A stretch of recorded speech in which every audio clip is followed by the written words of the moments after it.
નમસ્કાર મિત્રો, હું ભરત ઝાંપડિયા। આજે આપણે કલોંજી ઓલરેડી 40 થી 45 દિવસની થઈ ગઈ છે, તો એમાં પ્રથમ છંટકાવ શરૂ છે।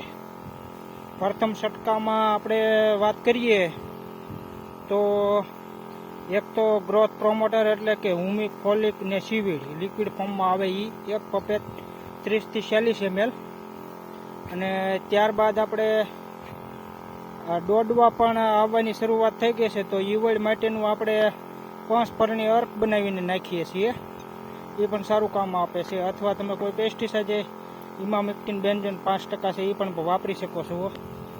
અને આ કલોંજી કેવી વસ્તુ છે કે એમાં કોઈ પ્રકારની રોગ જીવાત આવતી નથી।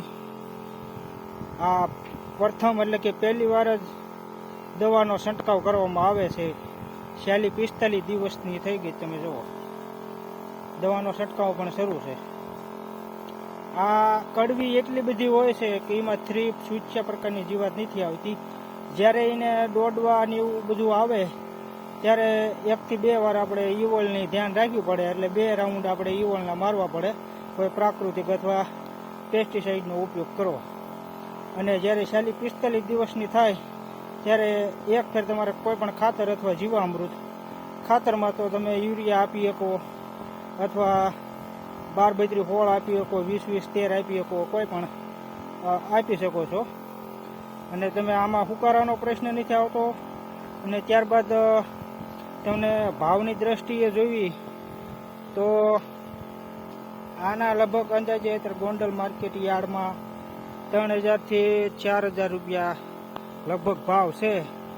અને વીઘે અંદાજે તમારે નીતારવાળી જમીન હોય ને તો 10 થી 11 મણીઓ ઉતારો લગભગ આવે, અને સારી જમીન હોય ને સારી સારવાર હોય, માવજત સારી હોય તો 15 મણીઓ વીઘો લગભગ આવી જાય।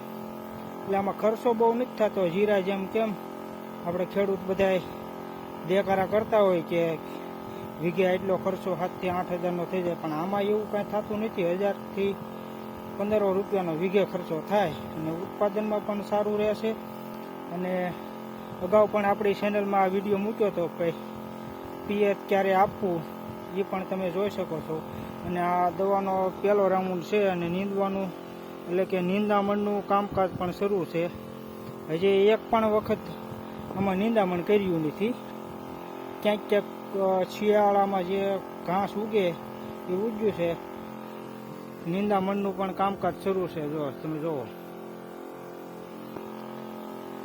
તો ખાસ આપણે પ્રથમ છંટકાવ કર્યો તો વિડીયોના મારફતે ખેડૂતોને આપણે કલોંજી અમારા વિસ્તારમાં ઓછી થાય એટલે વાવે ઓછી ખેડૂતો, એટલે બહુ જાણકારી ન હોય છતાં આપણે વિડીયોના મારફતે જાણકારી આપી છે। જય હિન્દ, જય ભારત।